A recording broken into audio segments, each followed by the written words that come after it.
It was all destroyed by Russian tanks, liberators. I was born in this house. Please turn off the bright light, the Russians can see us. Виходи. Launching. Прильоти. Hitting.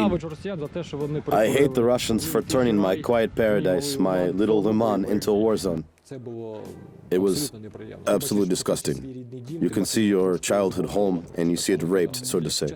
To be honest, I still feel the smell of strangers in my house. Lyman was, is, and always will be Ukraine because Lyman is an old Cossack city. In that district behind the residential neighborhood, they already have electricity. But there probably won't be any gas, right? All the pipes are trashed. That's the way things are. This is my icon of St. Lubov and my grandson's icon of St. Volodymyr.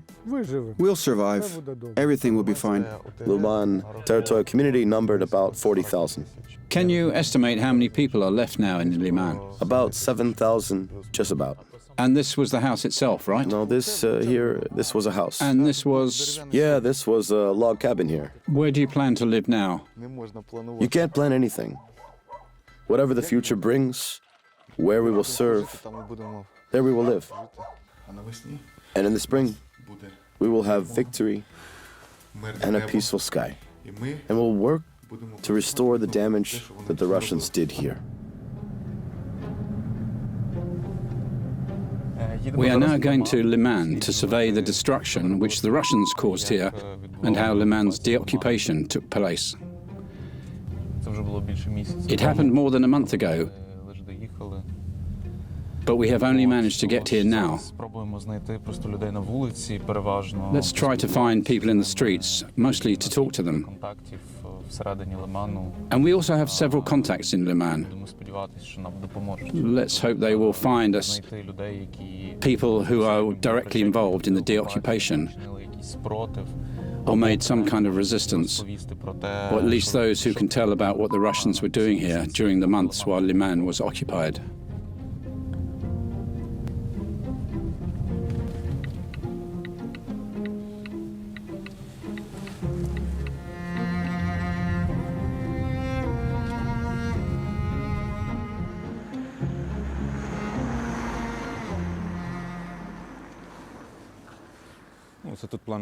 Reconstruction was planned here, but was never completed. And this is our gymnasium. What's left of it? When did the war start for you? In 2014, my elder brother joined the army. Later, I joined as well. He was discharged in 2018.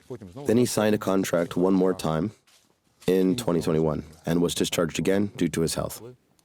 When? 3 months ago. There used to be a gym, where now there's a pile of debris. There's even a ball lane there somewhere. We are trying to clean the city. This was all the gym's area. That's it. Just the walls are left, and that's it. The first floor still stands more or less. The hall has survived there, and then there are only walls left. The upper 3 floors were destroyed.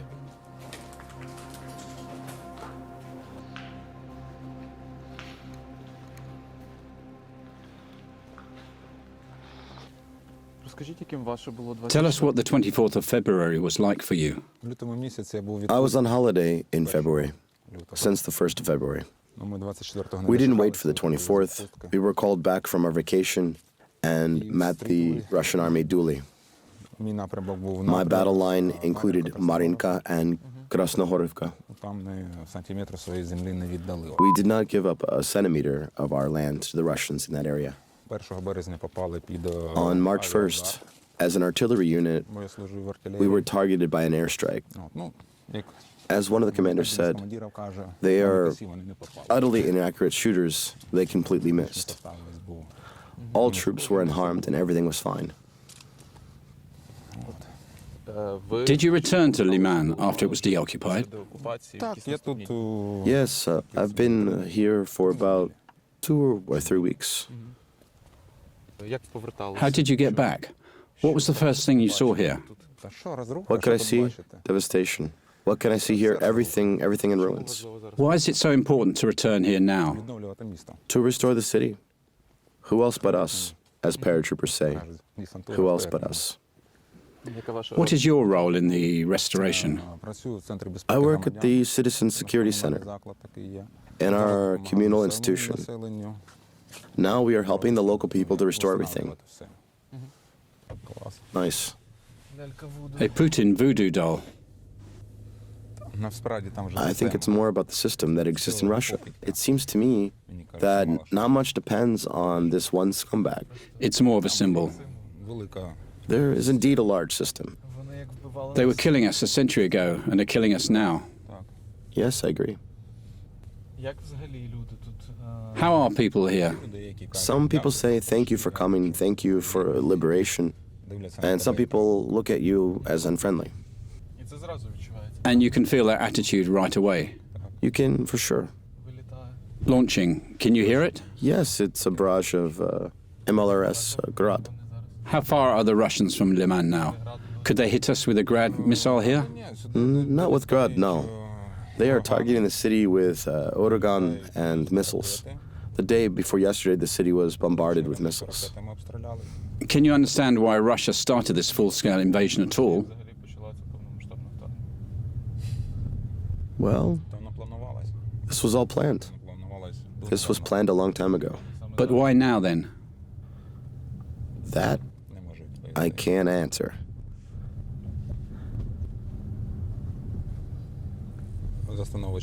There's a road to the right after the bus stop. This was all destroyed by a Russian tank. Liberators. They liberated the people from everything they had.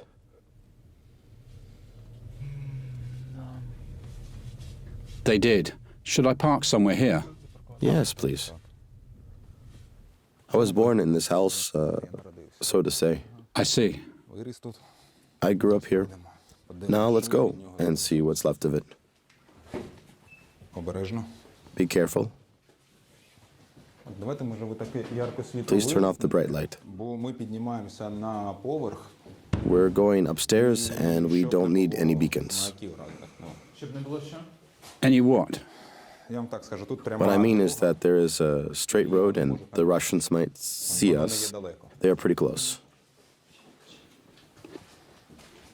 Then I'm turning on the flashlight, but I'll point the light beam downwards.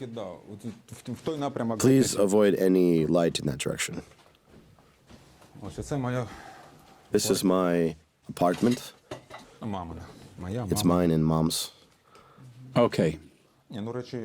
Some belongings were evacuated and some were looted. I see. Did they live here? Yes, my mother and grandmother used to live here. I mean the Russians when they came here. Or had they destroyed the building by that time? They definitely were here. Those scumbags. See, everything is trashed. Our photos used to be here, and now they're gone. One of the locals guided the Russians here, showed the apartment, and told them who was in the photos. Do you blame anyone in particular? You know, we have the presumption of innocence. Do you think that concept still applies during martial law? Not really. I believe that our state does not need people like that. Yep.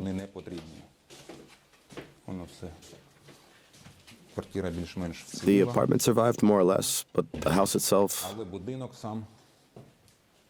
Such houses are certainly not subject to repair, right? Not really, no.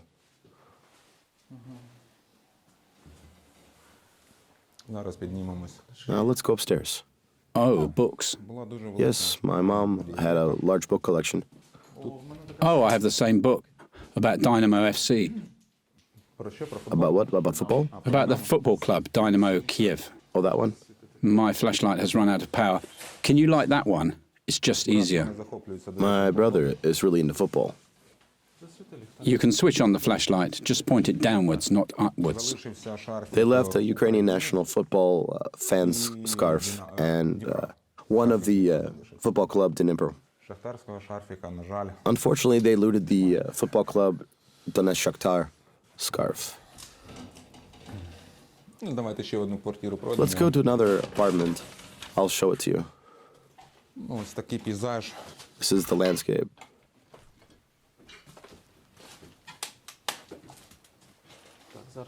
Yeah, just a second. Who has the light? Let's go with that light. With no light? Exactly. Okay, good. This used to be a living room. Aha, whose apartment was this? One of our brothers in arms.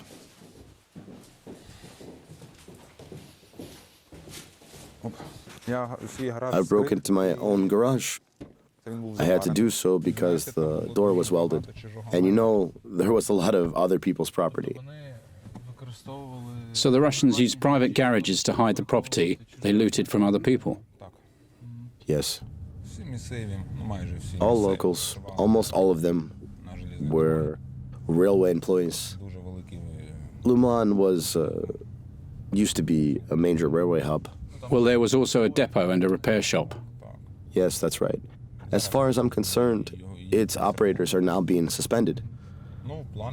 But there are plans to restart an electric train. To Kharkiv. To Kharkiv and Slavyansk. These are the doors that remained undamaged.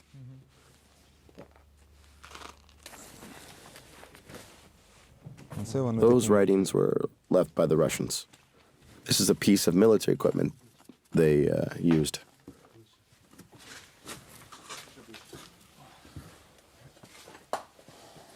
That's it. No stock left. The Russians knew that we joined the army, that Mom. Someone tipped you off, right? Yes, someone did. They knew that Mom's both sons went to defend Ukraine. There's not a single item left. It was all looted. This place was littered with tins and Russian canned food.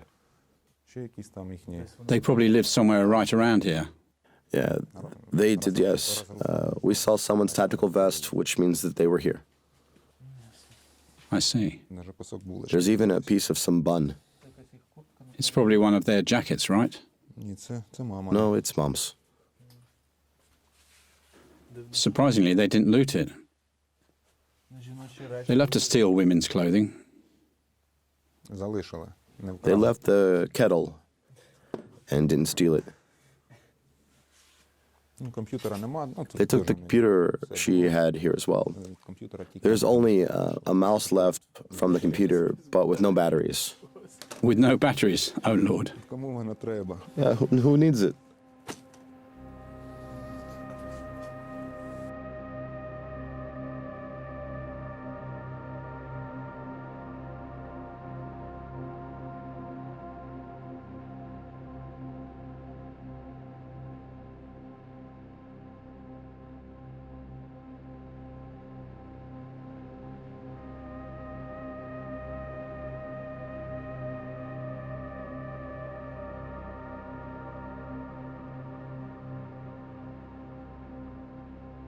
It was hard.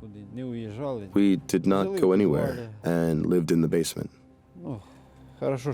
We were lucky that the fighting lasted from late spring till early summer. Now it's quieter here and no explosions are heard. Some are far away, but not here. How do you plan to survive through the winter? Well, some people have pot-belly stoves, which we'll install, and others will mainly stay in the basement. We were promised that the power supply would be renewed soon. The city mayor came here and promised to renew the power supply in 2 or 3 days in the district behind the residential neighborhood. They already have electricity. But there probably won't be any gas, right? Everything is destroyed. All the pipes are trashed. That's the way things are. Tell us, do any volunteers come to your district at all? Do some organizations help? Yes, the volunteers are coming and they bring some humanitarian aid. We live thanks to it. There is no work, there is nothing. 7 months with no work. We rely on humanitarian aid alone to live. There's no salary, nothing at all. I used to work as a mechanical engineer on the railway. Now there's no railway anymore. Everything's gone, everything's ruined, everything's burnt down. Are there many people left in this neighborhood? About 100 people in the area.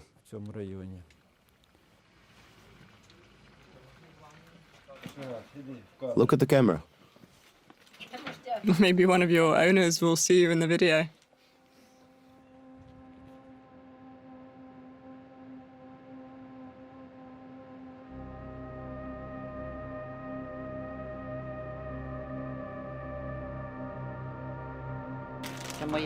This is my icon of Saint Lubov and my grandson's icon of Saint Volodymyr.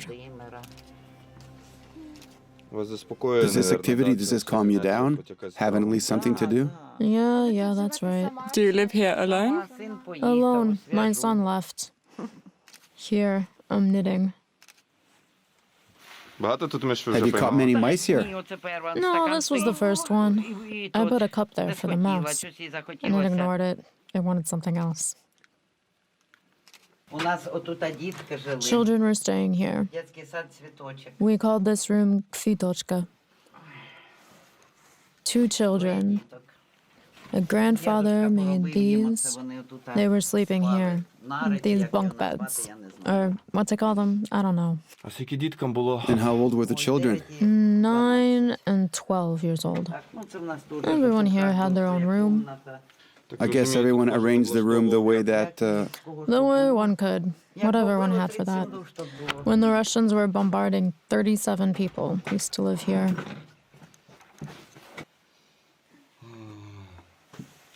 Every room is like a world of its own. This is our bicycle storage. Oh, tell me more about it. We've noticed that everywhere in the deoccupied territories we've been to, bicycles are vital. Isn't that right? Yeah. Our city has a north and a south district. Here we have very few standalone houses. These types of neighborhoods are mostly in the north district. When you're going to a cottage, the easiest thing is to get on a bicycle and ride. When you go back to your flat, you can load whatever you need on the bike and cycle back. And this is our shower room. Some garlic to stay healthy, right? Yeah, some garlic, onion, carrot, beetroot are all there. The so-called borscht set. You bet.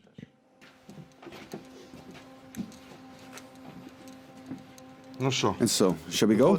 Let's go.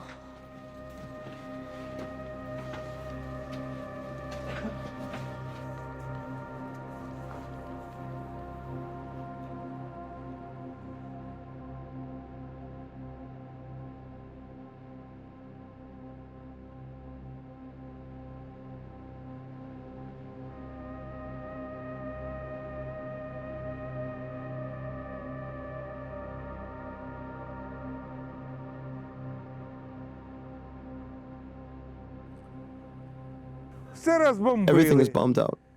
All the infrastructure is devastated.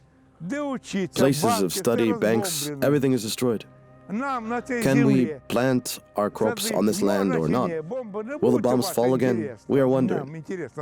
Can we plant crops? Shall we plant our potatoes we stocked up from last year to share it with our grandchildren, the rest of the family? What will we have to eat tomorrow? Bread, salt, or just water? What will we have to eat? I'll tell you the truth. Empty cans of Russian tin food are scattered all over the yard. Now, those people who wanted the Russian world, now they can fully experience it. But us, with my dog, we'll eat Ukrainian canned meat. Good luck. Thank you. All the best. We didn't leave the basements. We were hiding there. It was really hard, especially for one's mental health. A missile's in the air, but where's it aimed at? Will it fall or won't it? Something is in flames. Something is exploding. People are dying. It was very hard. Many people left. They abandoned everything. But where could we go? To go somewhere is to cause discomfort to someone, to make someone share their home with you. And here we make it through somehow. Planting some crops, growing something, eating, hoping that there'll be some rain, thank God. We could water the plants. That's the way we live and will live. This is our land. Where else could we go? If someone leaves the land, then what remains is empty land. And that's it. Someone has to stay under any conditions, no matter how hard it is. We will survive. Everything will be okay.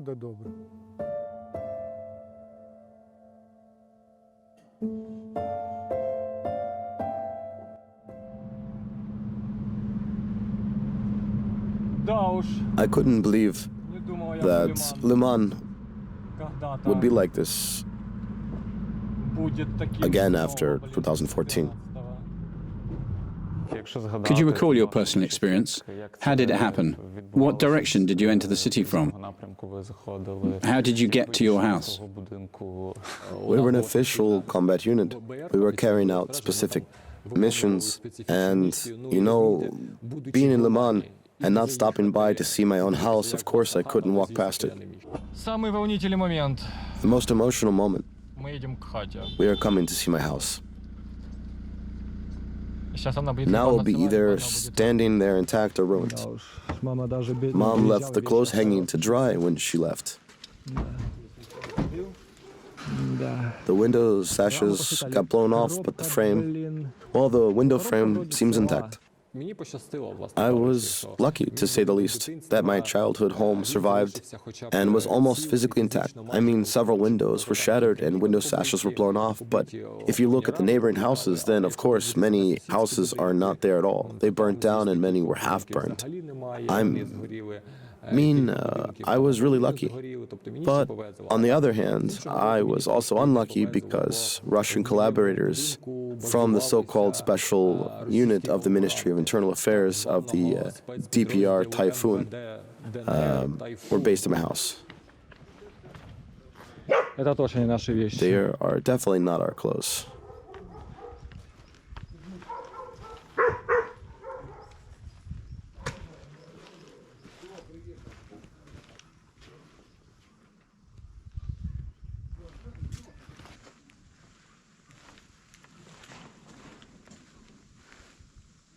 Well, they lived at my place, they used it as their base, and they were behaving as a matter of fact like pigs.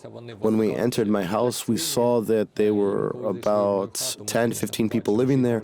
They looted some of my belongings because there were still some, and my mother's things were stolen. I saw a pile of household appliances packed in the house. Some of my household appliances were missing. By the way, it seems that there is no washing machine either. Russian looting classics. Ah, classics. They have a fetish for washing machines. Everything was looted from the drawers. I don't get it. Why do they need my old sweaters? I didn't live in Lyman at that time. There were some clothes left there. So when I visit home to see my mom, I had something to wear. And all those clothes were far from being new. Why would they steal those? You can buy in the second-hand shop, it makes your heart feel heavy because you see basically your childhood home. You see it raped, so to say. And the first night we arrived here, we decided to stay overnight because it was already getting dark and we didn't really want to go anywhere at night. We decided to spend the night there because we still had certain tasks for the next day in Lyman. And it was morally challenging when you spend the night in your own house, in your own room, and the bedsheets smell of strangers. And you have this feeling that your house was raped. I mean, there are some other people's belongings there. Half of your belongings have been taken away, or they are just scattered somewhere. From a moral point of view, it was absolutely disgusting. I say that I still, to be honest, feel the smell of strangers in my house. The Equalizer action film, it's not ours either. What are these CDs? They're not ours either. This is such a moveton. Constantly send my regards to Rostik on social media. He is their commander. Pevtiv. You can send him the bill for the accommodations. Or Rostislav Alexeyevich. Where's he from? There is no city written. Is his registration indicated? Yep. The city of Donetsk, Shahuyevska Street, number 21. Rostik, now I will live in your place. Forgetting your personal documents in the house where you squatted is a bit weird. Overall, they looted everything. Their regrouping must have been very abrupt. Yes, too abrupt indeed. When Mom fled, and she really fled quickly, and there was no time to, in small towns, you know, cats live as they want. They have their own schedule. Mom waited for the cat, waited for him, but then she had to leave quickly because the car was already waiting for her. I'm ashamed to admit it, but she had to leave the cat there. And when the cat saw me again, he recognized me. To be honest, I even cried a little bit because a cat is a cat. Every Ukrainian knows what a cat means to us. Sacred animal. Yes, exactly. Oh my God, Kitty, we feel so sorry for you. We abandoned you. Our boy. The neighbors held certain patronage over him and were feeding him. That is, he was not all alone there. But I still feel sorry for him. A Ukrainian journalist, Michael Schur, recently got cancelled for abandoning his cat. What about the cat? He joined the cat territorial defense. That's the way we imagined it. That is, I was departing at 9 in the morning, I was at the recruiting office and got a weapon. When I left, I realized that I had taken everything except the cat. His name is Akit. Akit, I'm sorry. I just abandoned him on the street. Why will Russia fail? Because we are strongly united, and because even after 8 months have passed, we believe in our victory. We act for our victory, and we know what we are fighting for one's family, one's home, one's district, one's city, one's Ukraine. And the Russians are fighting for some incomprehensible nonsense. The hell knows what. Against some fascists, although they are indeed the real fascists. We will win because wherever we are, I mean us and our units, we have tremendous support from our local people. Tell me, please, do you need any help from us? How can we help you? You've already done everything for us. I bow to the ground for you. For your children, for your women, for your parents. I bow to you. We are fighting for light, and they are fighting for darkness, and therefore we will win. Thank you. Thank you. Despite all kinds of Russian attacks, despite all kinds of Russian wars, and despite the fact that Russians are rushing here, Lyman was, is, and will always be Ukraine. Because Lyman is an old Cossack city.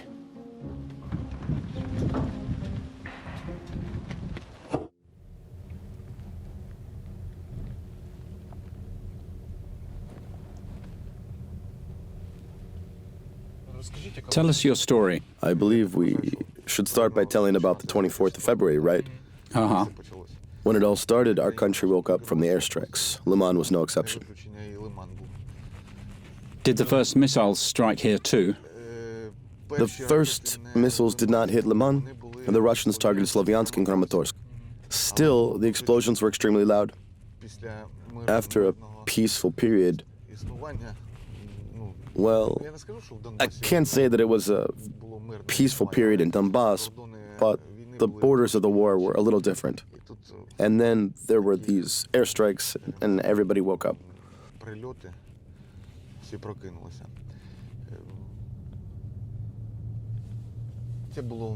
This was our Krasny Lyman forestry. There was one, and there will be. There will be, for sure it will be. After reconstruction? Yes. What was Lyman like before the war? They used to call it the gem of the Donetsk region. Many forests and lakes. I'm talking about the Chervony Oskil Reservoir and Blue Lakes. Former quarries, where the water is still very clean and pure. All the Kramatorsk and Slavyansk locals were coming here on vacation. Before the full-scale war, the government made every effort to develop local tourism. What was the population of Lyman before the start of the full-scale invasion?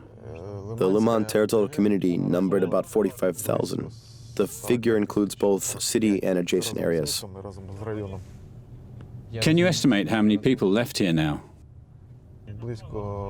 About 7,000 people, just about.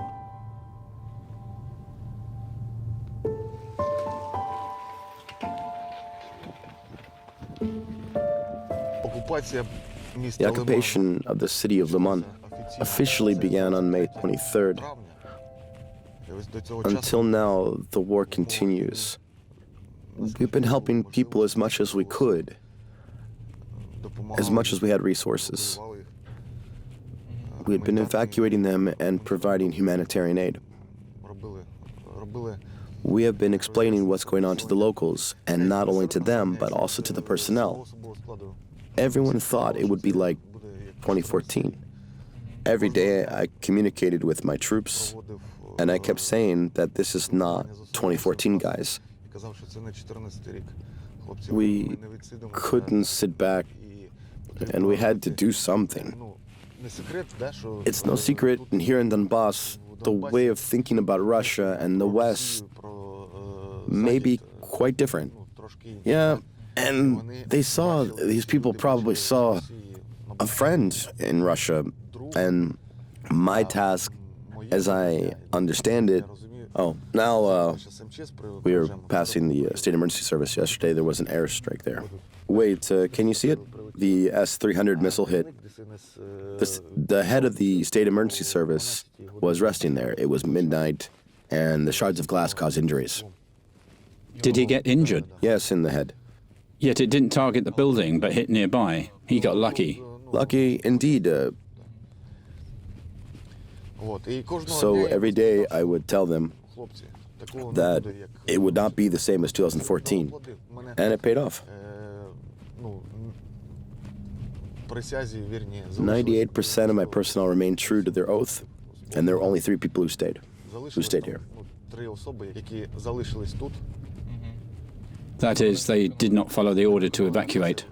They did not follow the evacuation order, exactly. There is such a Russian narrative that those who evacuate, in fact, give up on the city. They blame local authorities for fleeing, local police forces, and so on. Can you explain to such people why the police should evacuate when it's certain that the occupation is already approaching? I swore an oath to my country in 2001.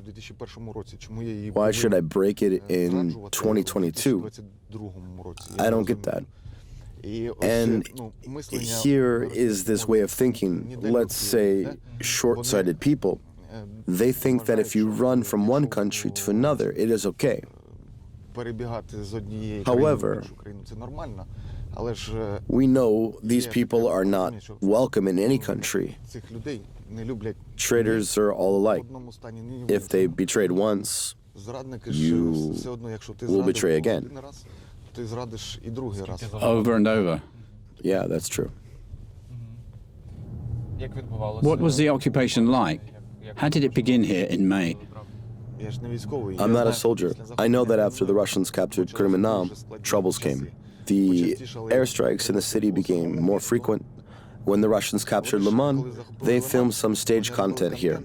They searched for their golaters, supporters, and minions, who would tell on camera that it was all the Ukrainian troops who were bombing. Allegedly, the Ukrainian troops deployed there in the city center and deliberately bombed their own positions. That's such an absurd vision of the situation. That's what the Russians usually do, actually. Yes, I know people who share this opinion, and were staying here during the occupation by the Russian troops. And when the Ukrainian defenders were already on the offense, they all fled to Russia. Godspeed them. Russia is vast. Let them go and explore Siberia and Kamchatka.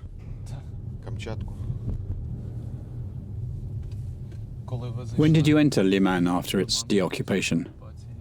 2nd or 3rd of October, I don't remember. A month has already passed, more than a month. After its official liberation, we arrived here the next day. And they also fled from here. That is, they did not believe. They fled, yeah. As we were entering the city, there was a destroyed armored vehicle convoy on the road sideline between the village of Dorobasheva and Lyman. On Odessa Street in Lyman. They left their wounded who died there. There was about 15 of them. Russians, look at what happens to you when you come to Ukraine. Watch and remember what every Russian beast will lie down like these bastards. Here are 2 fucks. Here are 2 more bitches. Boris, you are a Donbass local. How will you comment in this situation when these scumbags are lying down here? The Russians are fucking fucked!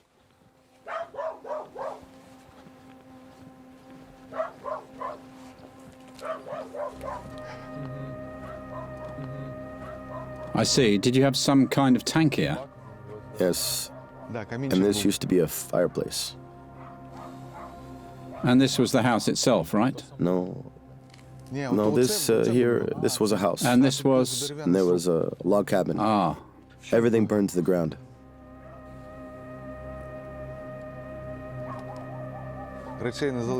There's nothing left. Someone lives here, right? There is a dog. This was a neighbor, Fedorovna. I don't know where she is now. There were neighbors there. You can see their house burned down completely. Where do you plan to live now? I don't know. You can't plan anything. Whatever the future brings, where we will serve, there we will live and work. I have a daughter. The 2 of us live in someone else's kitchen, over there where the grass is tall. Are your grandchildren with you? No, Have they evacuated? they're somewhere in Odessa. I see, Fedorovna. I am empty-handed now, but I will give you some money. Why? What am I to do with that? Then I'll bring you some bread. Well, I don't know. Did someone even get here? They don't bring bread. Don't bring? Okay, I'll bring some bread tomorrow. Oh, I got used to it already, but it's still scary. Scary as I look at it. Why did Russia fail to gain a foothold here? Maybe their plans have changed since such a powerful offensive of our military took place. No one expected that there would be an offensive in the Kharkiv region. Everybody was expecting the one... In the south? Yes, the Kherson region. And everyone was expecting that the main counterattack would be around Kherson. You see, we outplayed them. We were not beat yet. Everyone was so skeptical about... About the counterattack? Yeah. We started moving around mid-September, around September 12th, 13th. That is, they had time to pack and flee. Nevertheless, they left the information about their filtration actions. Yeah, they left it. The list of the servicemen in school number 4, and some numbers. And here are those long lists. You know what that means. I found all the data of those who betrayed the Ukrainian troops in this notebook. Yes, those who disclosed their personal information. Are you taking it away? Money. They forgot it. Or there was no opportunity to take it. They needed a place for the looted washing machines and underwear. Tell me, what did they take away from your Is house? that your house? Yes. Does your mom live there? Yes, Nadia Viktorovna. We witnessed them stealing the washing machine. Here they had a bus, a school bus, and another bus there. That's where they hid the solar panels. And over there, everything they looted, and they brought it here. According to locals, there were about 3 to 4 troop rotation waves in Lyman. The combat units of the Russian army were the first to enter the city. The Burats, Tuvans, Chechens, and Dagestani recruits were the second to enter there. And the third or fourth wave was the so-called DPR and LPR fighters. And each wave was different according to the locals. They would set a new order each time. Yes, they would. If we take, for example, Burats and other nationalities, they had their own agenda. Vodka and local women. That is, there was violence, sexual violence and physical violence. For their part, the LPR and DPR specialized in property theft, and many people suffered from these actions.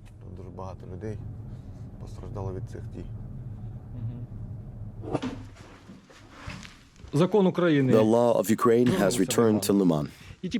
And now, you know, there will be water and electricity, and the economy will function again. The streets and the houses will be rebuilt, and life will get back to normal.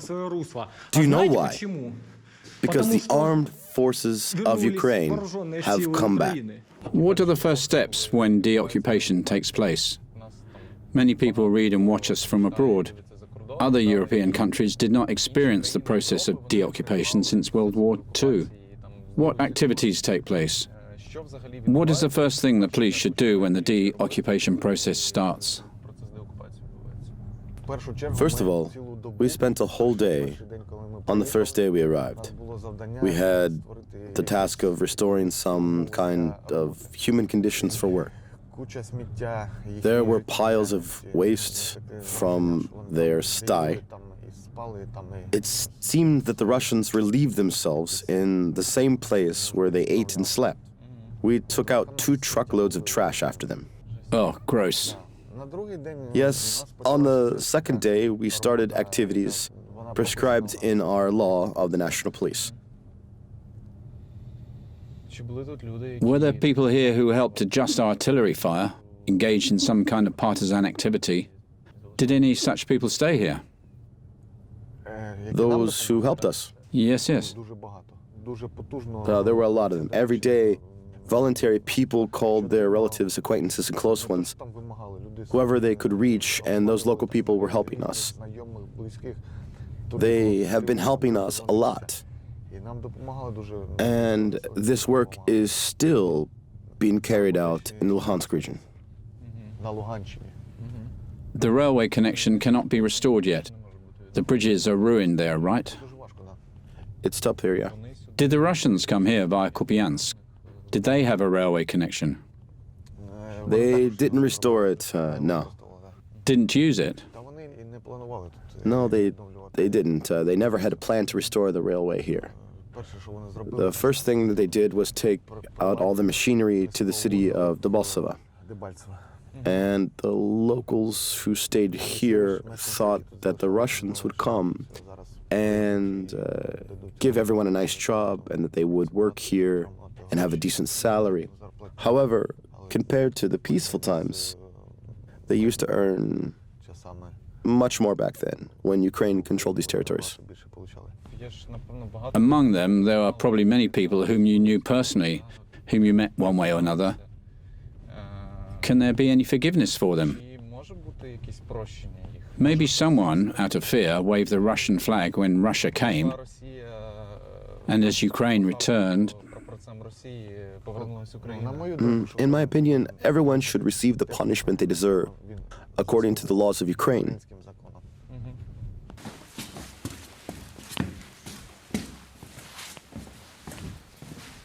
The Russians ripped off and took the Crimea piece with them.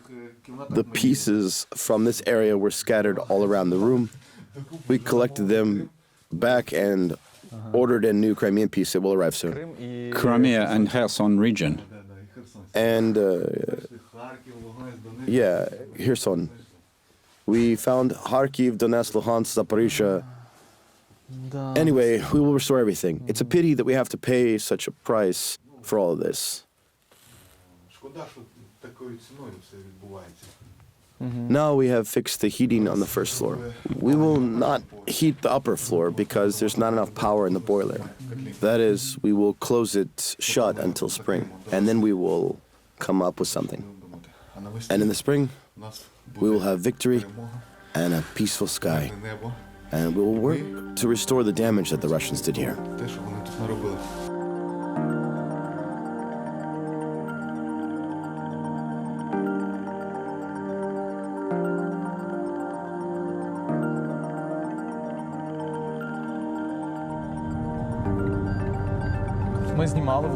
We have been filming in Lyman, and I really like that most of the people there are Ukrainian speaking and, in fact, quite open. It seems to me that very often it depends. We travel around the already deoccupied parts of Donetsk region. In various cities, everything depends in particular on the local administration, on what it was like and what kind of public initiatives there were in the city. And here in Lyman, there is a feeling that the local authorities and the territorial community immediately began to work out a plan for how they would defend and then deoccupy Lyman. And it had a significant impact on the people in this community. In some places where the local government turned out to be collaborators, people believed them and continued to trust the government they elected. Therefore, the issue of direct democracy in the deoccupied territories will be of the highest importance. Currently, the local administration heads are appointed, especially where the former mayors collaborated with the Russians. In some territories where there were collaborators in power, there are still many people among the locals who sympathize with the Russians. I am from Russia myself. Are we enemies? No. One blood, one land. Who divides us? I can't get that. And how exactly these people will go on voting, determining their future, and making the same mistake, bringing the Russian world, is a huge question. To be honest, I don't have an answer to it. It seems to me that direct elections should not take place for quite a long time in such territories where the locals voted for collaborators. However, this is my opinion. Lyman left a hard impression on me. You walk the streets of a once beautiful city and realize it is basically in ruins now. I did not see any undamaged buildings, and it would seem absurd, but in such apocalyptic conditions, you find people who refuse to evacuate. Everyone has their reasons for that, and they have been living in dark basements for more than half a year, sleeping there, cooking food on the fire in the yards, and warming themselves by the fire in self-made tents. And it's all so sad and terrible because you know there are countless places like Lyman in our country now. I had the impression that Lyman is some kind of exclusion zone from Stalker. I felt like I was in a film because people walk around with flashlights and live in cellars. They live in their sheds. They take their portable stoves outside and they warm themselves next to these stoves. Stray dogs and cats are running everywhere outside. 2 dogs even attacked me. They tried to bite me and I had to run inside the building to hide. What's essential for me in the story about Lyman, the very history of the occupation and deoccupation of the city, reminds everyone that Ukrainians do not forget their own people and always will come back to the places they were forced to leave due to the Russian aggression. And it's crucial that we've managed to talk to many different people.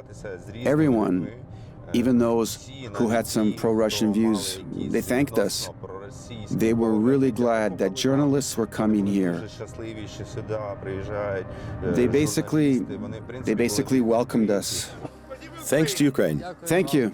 Bye. All the best. But of course, they had their own position. They had their own vision of what was happening. They didn't want the war to continue because it affected them personally. These are all our people. They've been waiting for Ukraine, and we're all very happy that now the Ukrainian authorities are here again. 2 or 3 years ago, with the Ukrainian team, we recorded the testimonies of witnesses of the Holodomor. They seem to be very similar to the testimonies that are emerging now, which we are currently recording from eyewitnesses of the Russian occupation. No one took a single kilo of grain out of the village. They didn't take it out to the city. No one ate it, so there it was. Chickens and cows urinated and defected on it, on those piles, until the grain rotted. So it was taken away from the people. It was taken away. And it got spoiled, but they didn't give it back to the people. No, they didn't give it back to people. Property is taken away from people in the same way as it was taken back then. The property is simply destroyed, so people do not have a chance to use it. For example, Russians shoot at each and every solar panel, or enter a hotel and shoot all the TVs. They can't loot them because those devices are fixed to the walls. They just shoot at them, so other people can't use them anymore. It's clear that if you have a bullet in your TV screen, you won't be able to repair it. And during the Holodomor, they did the same thing, but with food. Did you have millstones? We did, in our cellar. Were you hiding them? Yes, we were. Were they forbidden? The patrolman would break any millstone so that nobody got flour. Why do you think they would do that? To take away the bread, to smother Ukraine. Whenever I recollect those events, whenever I ask myself why, the answer is always the same: to kill Ukraine. Testimonies about tortures were very similar too, and many more. And this suggests that this genocide has never really stopped. It was just paused. And as long as the world does not recognize, only 17 countries have recognized the Holodomor as a genocide of Ukrainians. And Russia, of course, did not recognize, did not repent, and did not pay us a single penny of reparations. The genocide goes on. It will continue until Russia begins to pay for all its evil. And our task is to make Russia pay for all of this. I want to tell you one more thing. We had a walk with one of the heroes in Lyman, a former military serviceman and now head of the communal institution of Lyman, engaged in the reconstruction of the city. We all walked around his apartment, which was basically destroyed and looted. In many places, he would ask us not to turn on the headlights, not even to turn on the flashlight. And we were driving around in the dark and filming a lot in the dark simply because all these places were being watched. They are in sight of the Russians. And they could just shoot us if they saw that we were in that place with a flashlight. They could have thought that it was the military and thrown something at us. That's why we sometimes take quite a lot of risks during filming. But in fact, in situations like that, it seems to me that we always have a very cool harmony with the team. No one panics, and we certainly feel the reason why we are doing it. Such testimonies are live. We don't record them afterwards, and everything has already passed, and there is silence. And you have the opportunity to find out the way something has happened. No, you are doing that at the very moment when the fighting continues. And those experiences are very sharp. Capturing that is very important. Це фіксувати дуже важливо. Виходи. Launching. Прильоти. Hitting.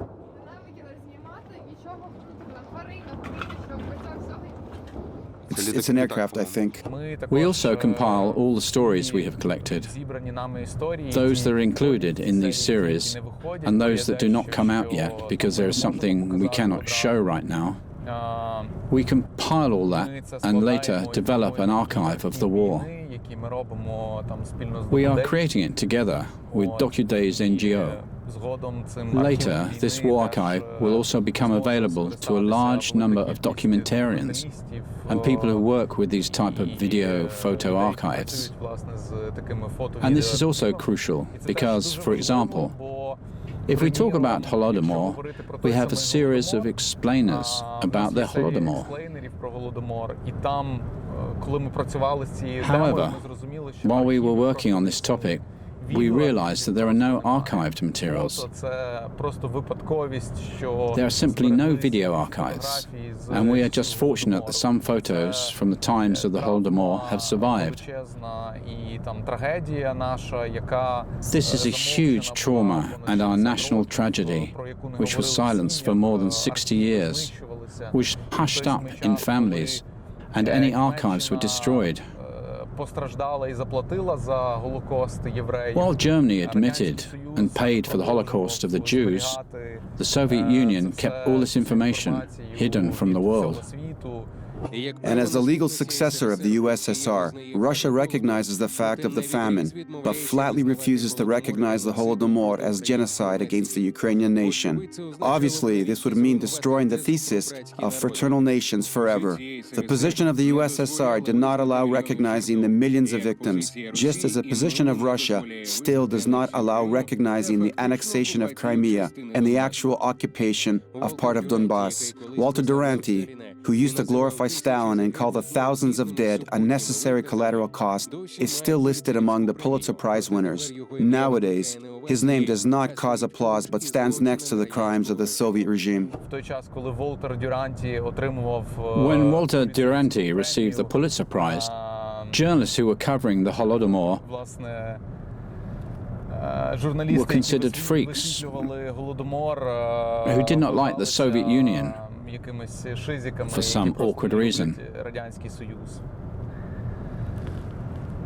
Here you go.